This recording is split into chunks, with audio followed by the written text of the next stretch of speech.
René Gervais, qui est chroniqueur pour le site essaiauto.com. René, la voiture électrique, est-ce que c'est vraiment la voie de l'avenir? Bien, c'est sûr que tout le monde se pose la question, c'est quoi la technologie de demain?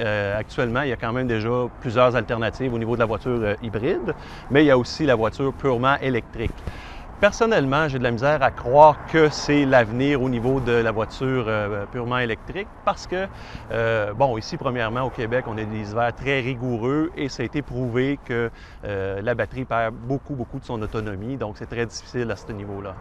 Qu'est-ce qui fait que les ventes demeurent quand même minimales, malgré le fait que ça fait des années que ça existe? C'est 0,1 % des voitures au Québec et en Ontario qui sont des voitures électriques. Pourquoi c'est pas plus populaire que ça? Le coût d'achat est très élevé et, bon, très peu de gens, justement, vont faire un achat strictement basé sur une considération environnementale. Donc, ça prend quand même un certain retour sur l'investissement et avec une voiture purement électrique, c'est carrément pas là. Il y a l'aspect autonomie, ça, on a fait des progrès, mais est-ce que c'est au point pour permettre de dire, moi, j'achète seulement une voiture électrique? La voiture, bon, si je donne un exemple, la Nissan Leaf, par exemple, qui est vendue pour une autonomie d'environ 160 km, ce qui, en théorie, pourrait être quand même bien pour la plupart des gens qui font leur trajet aller-retour le matin et soir, mais au cours de l'hiver, ça peut facilement descendre aux alentours de 60 km. Donc, le risque de rester en panne est grand.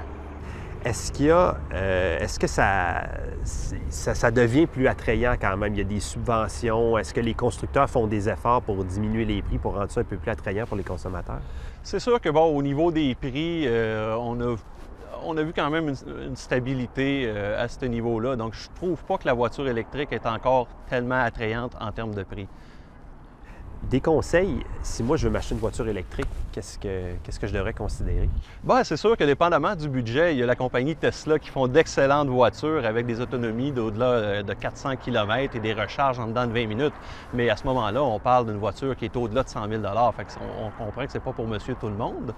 Il y a des alternatives comme la Chevrolet Volt qui offre à la fois une motorisation purement électrique et un moteur à essence conventionnel. Donc, quand on n'a plus d'énergie électrique, on peut passer au mode conventionnel et puis, bon, ça nous permet de se rendre chez soi.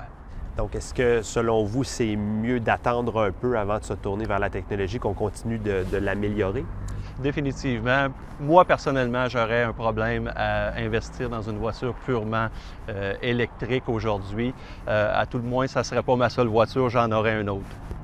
Et on a vu la Ville de Montréal récemment qui a annoncé qu'elle allait mettre sur pied un programme de voitures électriques en libre service, des voitures strictement pour circuler en ville.